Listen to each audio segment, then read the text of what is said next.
आज तक न्यूज़ के मुअज़्ज़ज़ नाज़रीन अस्सलामु अलैकुम। मुअज़्ज़ज़ नाज़रीन ग्राम, इससे पहले आप इस कहानी की 26 एक साथ सुन चुके हैं। अब किस्त 27 मुलाहिज़ा फरमाएं। रकम कमाने के लालच में अगर हर एक शख्स एक आध किलो हेरोइन के हेर फेर में लग गया तो मार्केट खराब हो जाएगी। ऐसी हर कोशिश की हौसला शिकनी होना चाहिए। ओवर। पत्ता ही साफ न करवा दूं दोनों का, ताकि हेरोइन पर हार डालते हुए हर एक का पित्ता पानी हो जाए। ओवर। नहीं, मैंने सख्ती से कहा। उन्हें जिंदा रहना चाहिए ताकि उनकी कहानी उन्हीं की जुबानी फैले। उन्हें अच्छी तरह यह मालूम हो जाना चाहिए कि उन्हें शहर में हेरोइन बेचने की पादाश में सजा दी गई है। वो मर गए तो उनके करीबी 2-4 लोगों के सिवा किसी को मालूम न हो सकेगा कि वो कौन थे और क्यों मारे गए। ओवर है डाल। इसके बाद मैंने रिसीवर रख दिया और गजाला के घर की तरफ चल दिया। वो घर पर मौजूद नहीं थी, लेकिन मेरे बैठे बैठे ही वहां आ गई थी। उसे तमाम टिकट की तफसीलात बताने के बाद मैं अपने घर की तरफ लौट आया। घर पहुंचते ही मैं हैरान हुआ था, क्योंकि सुल्तान शाह अपने कमरे में अपने आप को बनाने संवारने में लगा हुआ था। मैंने कमरे में कदम रखा तो वो ठिठक गया। किसी किसी वक्त तुम्हारे बारे में मुझे उलझन होने लगती है। मैंने बगौर उसकी तरफ देखती हुए पुरख्याल लहजे में कहा। वो क्यों? वो बुखलाए हुए लहजे में बोला। तुम्हारे बारे में मेरा अंदाजा था कि तुम दिलेर, वफादार और सादा लू आदमी हो। मैंने उसके चेहरे के बदले हुए तासरात का जायजा लेते हुए कहा, लेकिन तुम मेरी तवक्को से कहीं बढ़कर चालाक और मोहताज साबित हो रहे हो। वो कुर्सी पर बैठते हुए गहरा सांस लेकर हंस पड़ा। तुमने तो जान ही निकाल दी थी मेरी। मैं सोच में पड़ गया था कि मुझसे क्या खता सरजद हुई है जो तुम उलझने लगे हो। तुम ये न समझना कि मैं 2 वक्त की रोटी की तलाश में कराची आकर ईसा खान के पास नौकरी कर रहा था। रोटी की तरफ से मुझे गाँव में भी बेफिक्री थी। बस माल बनाने की धुन में कराची का रुक किया था। पहले यहाँ छोटी छोटी चोरियां करके गुजारा किया, फिर मुकर्रम खान ने नौकरी दिला दी। वो मेरे गांव का रहने वाला था और वहाँ खासा इज्जतदार था, लेकिन उसने मुझे अपने धंधों की हवा भी न लगने दी। खुद एतमादी में कुत्ते की मौत मारा गया। जहाँ तक होशियारी और चालाकी का ताल्लुक है तो तुम आज़ाद इलाकों की जिंदगी से लाइल्म हो। वहाँ ये सलाहियतें पैदाइशी होती हैं, क्योंकि हम सारी उम्र तकरीबन हालत जंग में गुजारते हैं। आपस की दुश्मनियाँ नस्ल दर नस्ल चलती हैं और एक झगड़ा निबड़ने से पहले दूसरा महाज खुल जाता है। जरा भी चूक हो जाए तो बस मौत ही मुकद्दर होती है। मेरा ख्याल है कि थोड़ी सी तरबियत से तुम बहुत कारामद साबित हो सकोगे। वो तो बाद की बात है, अभी तक तो तुमने मुझे इस काबिल भी नहीं समझा कि अपने काम के बारे में ही कुछ बता देते। मगर मैं भागने वालों में से नहीं हूँ। जो कहोगे आंखें बंद करके करूंगा, और फिर एक दिन तुम मुझ पर एतमाद करने पर मजबूर हो जाओगे। उसका लहजा पूरी एतमाद था। तुम ठीक कह रहे हो, चाहे तो वक्त जल्द ही आ जाएगा। चाहे तुम्हें दिलचस्पी ना हो, लेकिन मेरे पास एक खबर है, उसने मुस्कुरा कर कहा।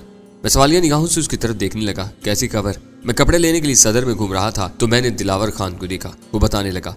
वो मुझे नहीं देख सका था। बहुत सफाक और बेरहम आदमी है। शहरों की जिंदगी से उसे नफरत है। मुझे पूरा यकीन है कि वो यहाँ मुकर्रम खान और अकबर खान के खून का इंतकाम लेने आया है। उन दोनों से उसका क्या ताल्लुक है? मैंने तजस्सुस समेत लहजे में कहा। वो उनका मामू है। मेरे आने तक 6 खून कर चुका था। उसे अपने भांजों के कातिल की भनक भी मिल गई तो उसकी हड्डियां तक चबा डालेगा। मेरे जहन में फौरन ही एक तदबीर उभर आई। वो कहाँ ठहरा हुआ है? सुल्तान शाह ने बेपरवाही से शाने उचकाई। मुझे क्या मालूम, मैं तो उसकी निगाहों से बचकर निकल गया था। बहुत तुंदखू और बदमिजाज आदमी है। गाँव में भी लोग उससे बिला जरूरत बात नहीं करते। फिर चौंक कर बोला, तुम्हें उसकी जात से अचानक क्यों दिलचस्पी पैदा होगी? खतरनाक सूरत वाला हमारा हरीफ है, मैंने मानी के लहजे में कहा, और वही मुकर्रम खान और अकरम खान का कातिल भी है। अगर दिलावर खान को उसके पीछे लगा दिया जाए तो हिसाब बराबर हो जाएगा। उसने बुरा समूह बनाया। ये बात थी, तुम मुझसे ही कहा होता।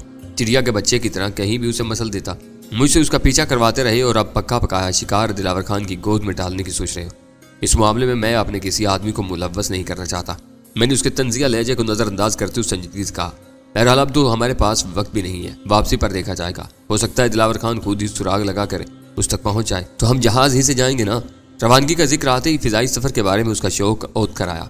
हाँ, यहाँ से हम अलग अलग रवाना होंगे। मैंने जेब से टिकट निकालते हुए कहा, ये रहा तुम्हारा टिकट, लेकिन ये याद रखना कि कोई गड़बड़ नहीं होनी चाहिए।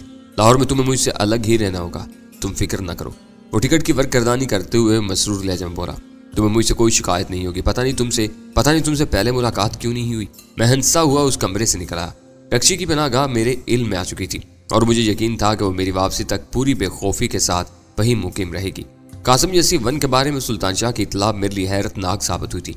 रक्षी को महफूज ठिकाना फराहम करने के बाद सुपर हाईवे के जरिए उसकी रवानगी से मेरे जहन में बस एक ही ख्याल जन्म ले रहा था कि उसे A2 ने भी वन के मामले की छानबीन पर नामामूर कर दिया हो। सीवन अभी तक तंजीम में अपनी अहमियत बरकरार रखने में कामयाब रहा था, जबकि सिकंदर अली बुरी तरह मेरी जद में आकर मारा गया था और उसका मनसब मुझे सौंप दिया गया था।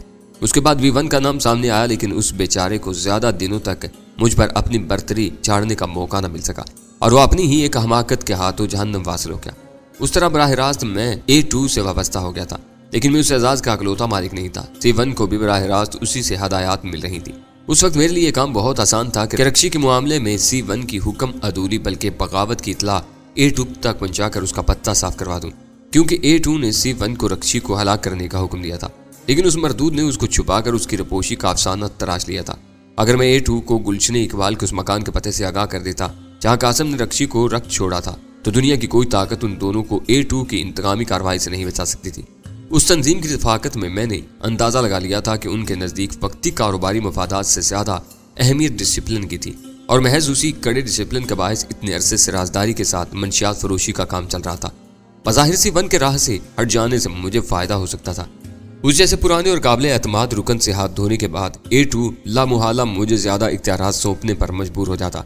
अगर C1 की जगह बाहर से कोई दूसरा आदमी भी भेजा जाता तो मुकामी मामलात को समझने के लिए उसे मेरी मदद की ज़रूरत होती, और यूँ मैं मकामी सतह पर बिला शरकत गैर अपनी बाज़ाब्ता बालादस्ती कायम करने में कामयाब हो जाता।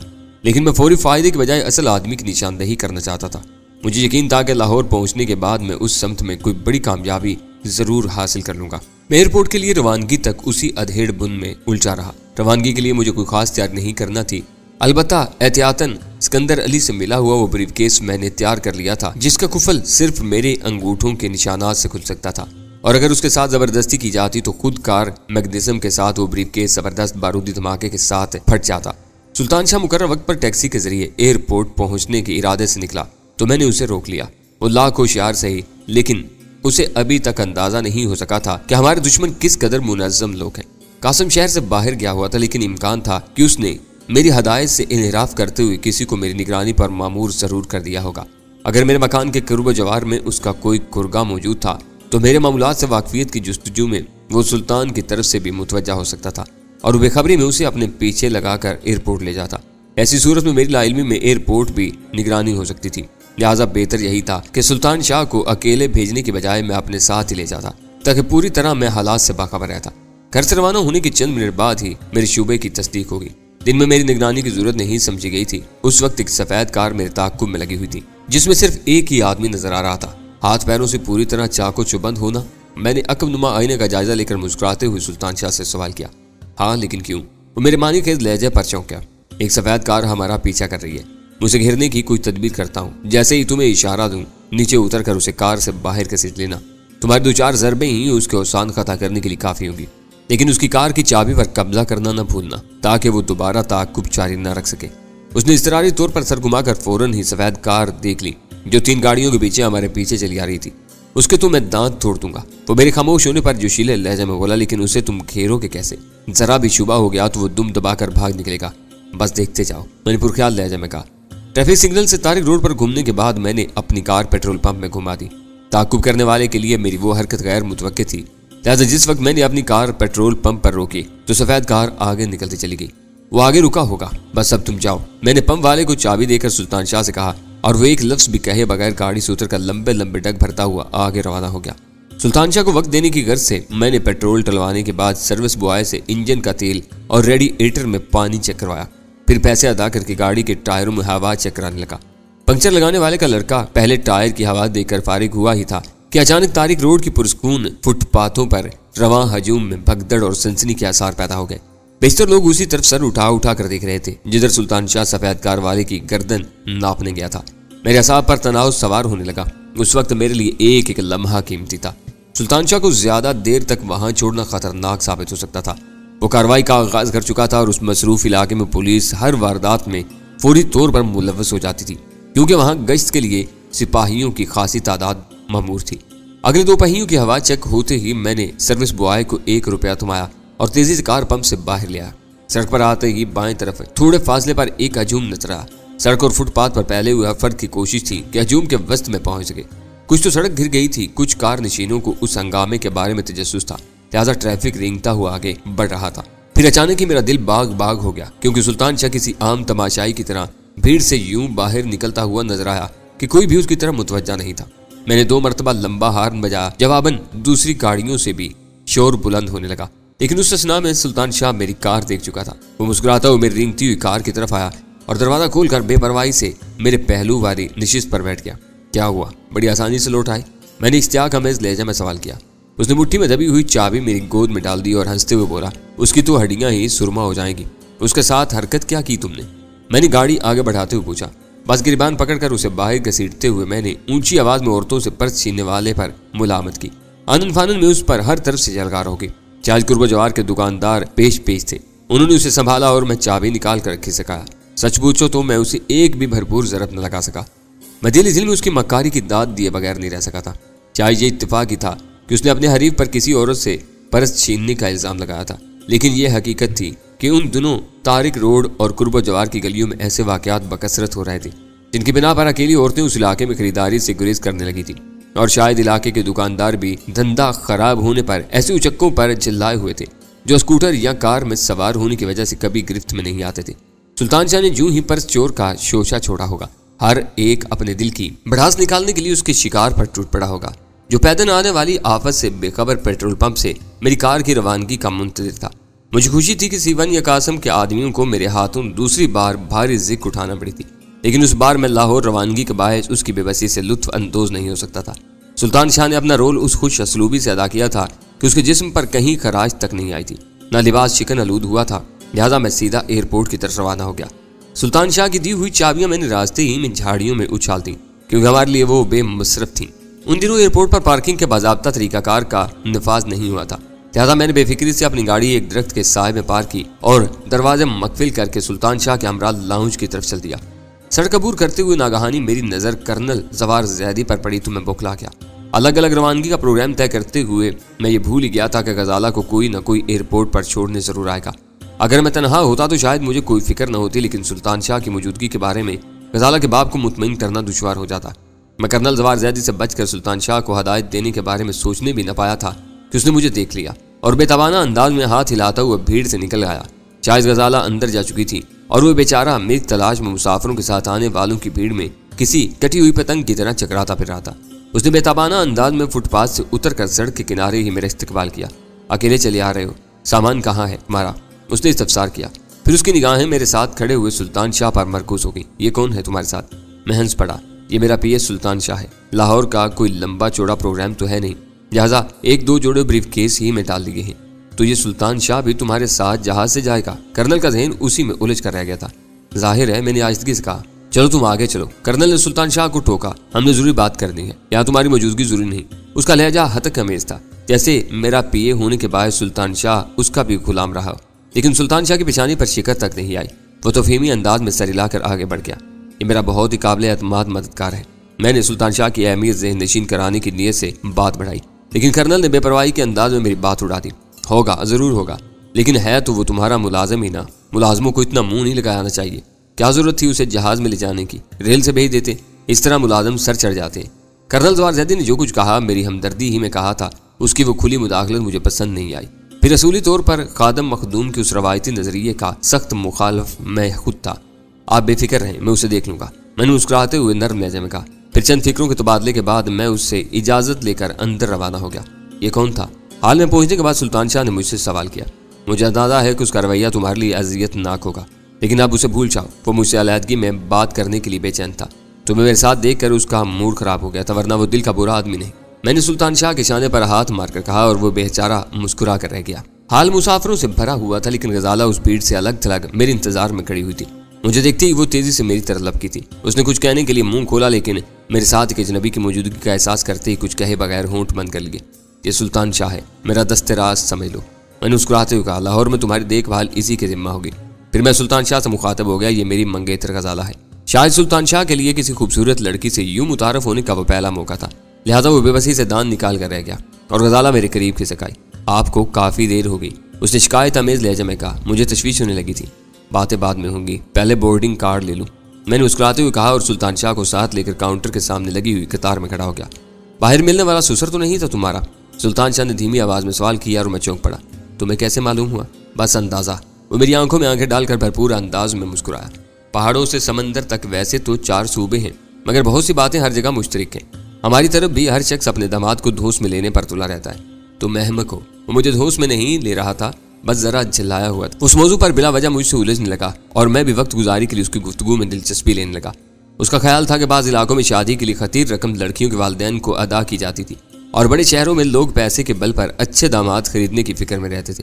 लेकिन दामादों के साथ हर सुसर का रवैया एक ही होता है, ख्वाह वो जर खरीद हो या खरीदार। काउंटर पर बारी आने पर ही वो मौजू खत्म हो सका। बोर्डिंग कार्ड लेने के बाद हम तीनों सिक्योरिटी के मरहले से फारिग हुए और फिर लाउंज की तरफ जाने वाली राहदारी में दाखिल हो गए। इसे साथ लेना तो हमारे प्रोग्राम में शामिल नहीं था। गजाला ने पुरजस्टिस लहजे में पूछा। काबिल एतमाद आदमी है, मैंने धीमी आवाज में कहा। जरूरत पेश आई तो हमारे लिए सरधड़ की बाजी लगा देगा, लेकिन वहां ऐसी नौबत ही क्यों आएगी? हालात बदलते देर नहीं लगती। जब हम जा ही रहे हैं तो क्यों ना पूरी तैयारी के साथ जाएं, और कुछ नहीं तो सुल्तान शाह कम अज कम तुम्हारी देखभाल करता रहेगा। गजाला के होठों पर मुस्कुराहट तैर गई। तो यूं कहिए कि उसे मेरे मुहाफिज के तौर पर साथ लिया है, लेकिन आप देख लेंगे कि कोई बुरा वक्त आया तो मैं अपना दिफा खुद कर लूंगी और वो तमाशा देखता रह जाएगा। मैं सर हिलाकर रह गया। वसी और इस केबिन की फिजा में त्यारे के जेट इंजनों का शोर एक धीमे तसलसल के साथ गूंज रहा था। तकरीबन सारी ही नशिस्तों पर मुसाफिर मौजूद थे, लेकिन हर एक अपने ही खौल में मगन था। मुझे और सुल्तान शाह को खिड़की से मुत्तसिल नशिस्तें मिली थी, जबकि गजाला दरमियानी हिस्से में हमसे खासी दूर बैठी थी। त्यारा फिजा में बुलंद होने के बाद जब हिफाजती बेल्ट बांधे रखने से मुतल्लिक रोशन हदायत मादूम हो गई तो मैंने सुल्तान शाह को आगे भेजकर गजाला को अपने साथ वाली नशिस्त पर बुला लिया था, ताकि लाहौर में उतरने के बाद के प्रोग्राम पर गुफ्तगू हो सके। जब तक मैं कराची में रहा, लाहौर का प्रोग्राम बनाते हुए किसी भी लम्हे मेरी तबीयत में कोई जज्बाती उबाल नहीं आया, लेकिन त्यारा फिजा में बुलंद होते मुझे लाहौर की सरजमी से अपने बचपन और लड़कपन के जज्बाती रिश्ते याद आने लगे। त्यारे के लाहौर लैंड करने के बाद मैंने गजाला और सुल्तान शाह को होटल में छोड़ा और अपने एक काम के लिए चल निकला। वो काम ये था कि मुझे कुछ अपनों की भनक मिली हुई थी कि कुछ मेरे अपनों ने गांव छोड़कर लाहौर में पनाह ले ली थी और मुझे उम्मीद थी कि मैं उन्हें ढूंढने में कामयाब हो जाऊंगा। जब मेरी कोशिश कामयाब ना हुई तो मैं होटल पहुंचा तो गजाला को इतनी जल्दी मेरी वापसी की उम्मीद नहीं थी। दस्तक के जवाब में दरवाजा खोलकर उसने मेरी सूरत देखी तो हैरान रह गई। बहुत जल्द लौट आए आप, उसने तहय्युर रमेश लहजे में कहा। वो लोग नहीं मिल सके गजाला, मैंने कमरे में दाखिल होते हुए थके हुए लहजे में कहा। नहीं मिल सके? उसने तहय्युर रमेश लहजे में दोहराया। तो अब क्या होगा? कुदरत को मंजूर हुआ तो शायद कोई इत्तेफाक की बहाना बन जाए, वैसे तो कोई उम्मीद नहीं। न जाने वो लोग कहाँ चले गए हैं, मैंने बिस्तर पर जूतों समेत दराज होते हुए कहा। फिर मैं जहन में ख्यालात का ताना बाना उलझने लगा। पहले भी वोर का सफाया हुआ और उसकी जगह कराची की हद तक सारे तंजीमी मामलात में मुझे खुद मुख्तार बना दिया गया। 300 मील की हद में काम करने वाला ताकतवर ट्रांसमीटर MT300 भी मेरी तहवील में आ गया। उसके बाद पूरे शहर में सिर्फ C1 या कासम ही एक ऐसा शख्स था जो मेरी मनमानियों की राह में रुकावट बन सकता था, मगर उसे मैंने नहायत खूबसूरती के साथ दूसरी उलझनों में फांस लिया था। फिर मुझसे ऊपर वाला भी कुदरत के भयानक इंतकाम का शिकार हो गया। अखबारात में उसे मिठा खान कहा गया, लेकिन तंजीम वालों के लिए वो B1 था। उसकी बेरतनाक खुदकुशी के बाद मेरा बराह रास्त A2 से मवासलाती राब्ता कायम हो गया था। A2 कौन था? उसकी नकाब कुशाई की धुन में ही मैं कराची से लाहौर तक दौड़ा चलाया था। मेरे पास उसका सिर्फ एक ही हवाला था, वो पुरस्कार टेलीफोन नंबर जिस पर रात 1 से 3 बजे तक खुद A2 पैगामात वसूल करके हदायत जारी करता था। बकिया वक्त में उस नंबर पर एक बूढ़ी और बीमार औरत की आवाज सुनाई देती थी। मैं चच्चा चच्ची का सुराग लगाने में नाकाम रहा था, लिहाजा मुझे भी लामुहाला होटल ही में अब काम करना था। A2 की तलाश में निकलने से पहले मैं ये मसला हल करना चाहता था।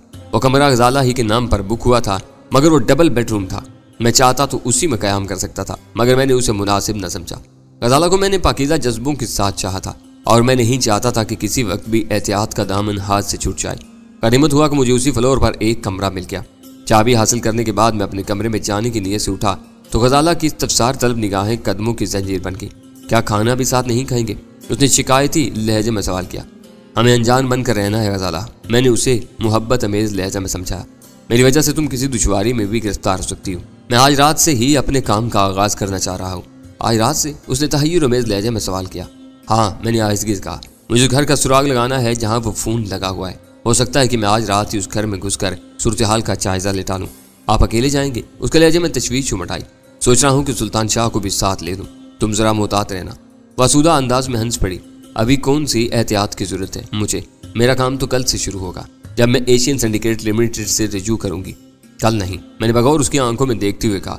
वहां जाने से पहले मुझे तुम्हारी रहाइश का कोई बंदोबस्त करना होगा। रह तो रही हूँ यहाँ। उसने मेरी बात न समझते हुए हैरत से कहा।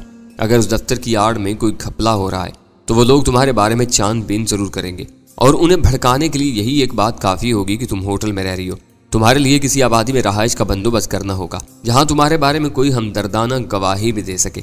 गजाला को समझाने के बाद मैं उस कमरे से निकल आया। अपने कमरे का दरवाजा खोलकर मैं अंदर दाखिल हुआ तो बल्ब रोशन करते ही हैरान रह गया। कमरे के वस्त में पड़ी हुई गद्देदार कुर्सी पर सुल्तान शाह नहायत इत्मीनान से विराजमान था। तो तुम यहाँ कैसे?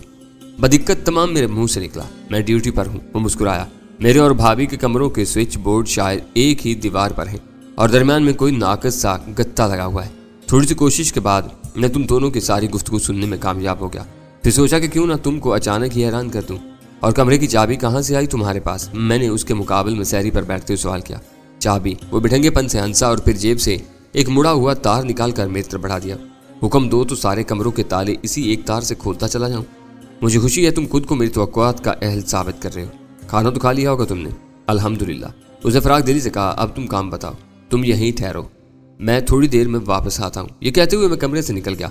मैं चाहता तो नंबरों की तरतीब वाली टेलीफोन डायरेक्टरी कमरे में भी मंगवा सकता था, लेकिन उस तरह मैं उसे ज्यादा अहमियत नहीं देना चाह रहा था।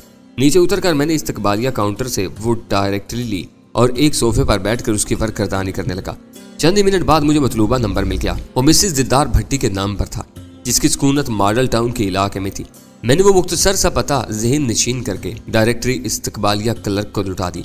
असल मुहिम के आगाज से पहले मैं मतलूबा ठिकाने का मोहल्ले वकूत देखना चाहता था, लिहाजा उसी वक्त सुल्तान शाह को साथ लेकर होटल से रवाना हो गया। मॉडल टाउन वसी और पुरशगुफा मकानात पर मुश्तमिल एक साफ सुथरी आबादी थी। उस इलाके में हर मकान वसी अहाते में घिरा हुआ दूसरे मकानात से बिल्कुल अलग थलग वाक़ था। और खूबी की बात यह थी कि सामने पुख्ता सड़क होने के बावजूद अकबी हिस्से में तारीकियां मौजूद थी, जिधर शायद फराहमी और नकासी आब का मामला था। पहले मेरा ख्याल था कि मैं उस मकान में रात गए घुसने की कोशिश करूंगा, मगर उस मकान पर उस वक्त भी बेरौनकी मौजूद थी। अहाते में रोशन 2-3 बत्तियों के अलावा उस इमारत में एक और खिड़की रोशन नजर आ रही थी। मैंने रस्टवाच पर निगाह डाली तो रात के 11:15 बजा रही थी। क्या इरादा है? सुल्तान शाह ने मुझे रस्टवाच की तरफ मुतवज्जा पाकर मानी खेज लहजे में सवाल किया। बाजे तसल्ली करना है कि अंदर कुत्ते तो नहीं खुले हुए हैं। मैंने उसके हमरा एक तरफ चलते हुए कहा, अभी पता चल जाता है। वो ये कहते हुए वापस हो लिया और एक लैंप पोस्ट से टिक कर वक्त गुजारी के लिए सिगरेट सुलगाने लगा, मगर मेरी निगाहें बदस्तूर सुल्तान शाह का ताक़ुब कर रही थी। बढ़ते हुए उसने रास्ते में झुककर शायद चंद पत्थर उठाए और फिर मैंने उसे मिसेस दिलदार भट्टी के मकान के करीब अंदर गिराते हुए मुख्तसर से वक्फे से दोबारा कोई चीज अंदर अहाते में फेंकते देखा। वो मेरी तवक्को से बढ़कर होशियार साबित हो रहा था। मैंने उसे महज काबिल एतमाद समझकर अपने साथी के लिए मुंतखब किया था, लेकिन वह हर मरहले पर यह साबित करता रहा था कि उसके अंदर जहानत और बरवक्त फैसले की सलाहियत भी मौजूद है। कुत्तों की मौजूदगी का अंदाजा लगाने के लिए सन्नाटे को तोड़ने से बेहतर और कोई नुस्खा नहीं था।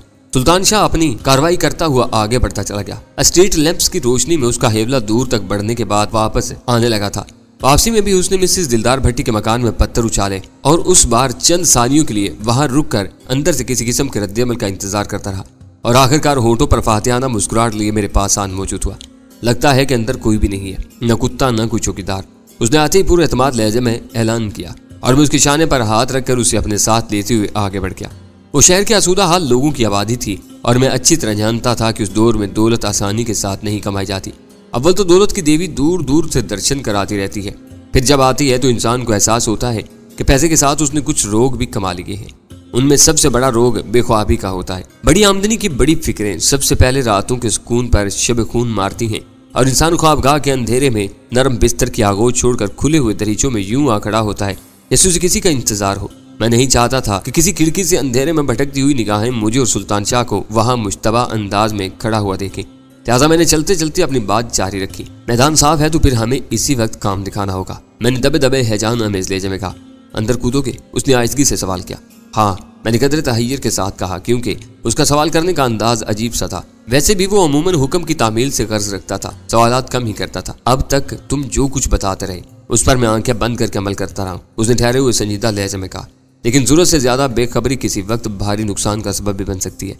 मैंने होटल के कमरे में तुम्हारी और भाभी की जो गुफ्तगू सुनी थी, उससे मैंने नतीजा अखज़ किया था कि तुम्हें अपने किसी नामालूम दुश्मन की तलाश है। अगर तुम्हें शुबा है कि तुम्हारा दुश्मन इसी मकान को कमीनगाह के तौर पर इस्तेमाल कर रहा है तो तुम्हें निहत्ता अंदर नहीं घुसना चाहिए। हो सकता है कि उनके अंदर के इंतजामात इतने मजबूत हों कि उन्होंने अहाते के हिफाजती पहलुओं को अहमियत देने की जरूरत ही न समझी हो। मैं तसादुम के इरादे से नहीं आया, मैंने कदर तवक्कुफ के बाद कहा।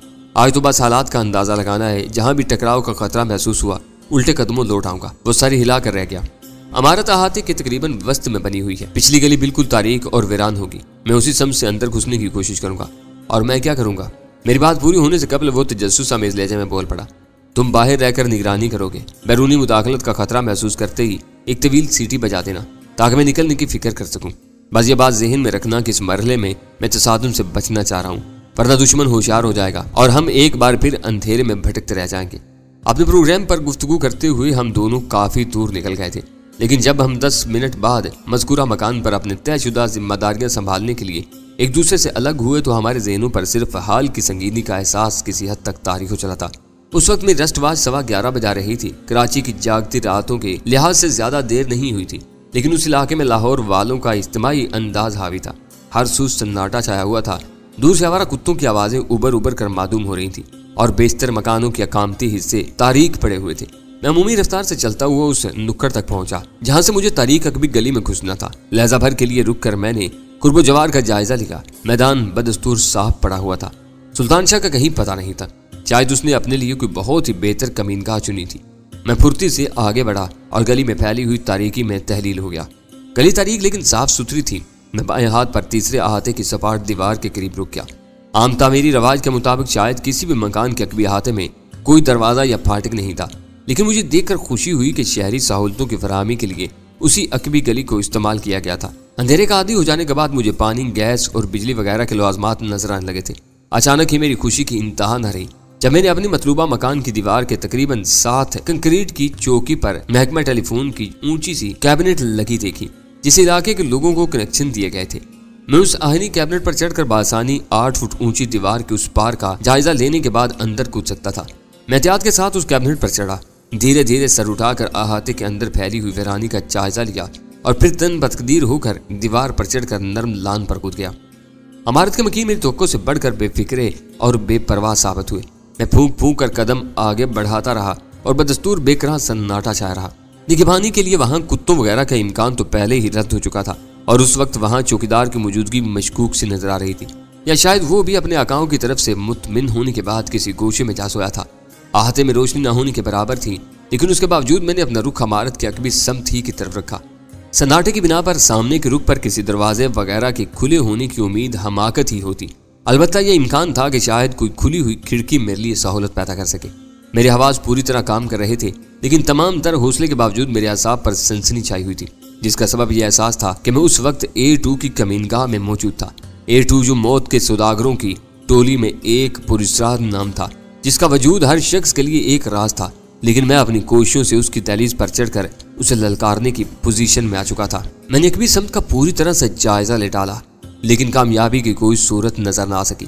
मकान की साख्त कुछ ऐसी थी कि उस तरफ खिड़कियां ही कम थी और जो थी वो बंद नजर आ रही थी, लेकिन कोने पर पहुंचती खुशी से मेरा दिल बिलियों उछल पड़ा, क्योंकि बगली दीवार में एक खिड़की खुली नजर आई थी, जिसके शीशों पर अंदर से आने वाली मध्यम सब्ज रोशनी का हल्का सा इनेकास जाहिर कर रहा था कि वो खिड़की किसी ख्वाबगाह में खुलती थी। A2 या उसके किसी खिदमतगार की ख्वाबगाह की दरियाफ्त मेरे लिए मामूली बात नहीं थी। मैं दमे कदमों आगे बढ़ा, फिर रात की तारीकी में धीमे धीमे सर उठाकर अंदर का जायजा लेना चाहा तो यक बयक 2 इंकशाफात हुए। अव्वल तो खुली खिड़की के पीछे चौबी फ्रेम में मजबूत आयनी ग्रिल नस्ब थी।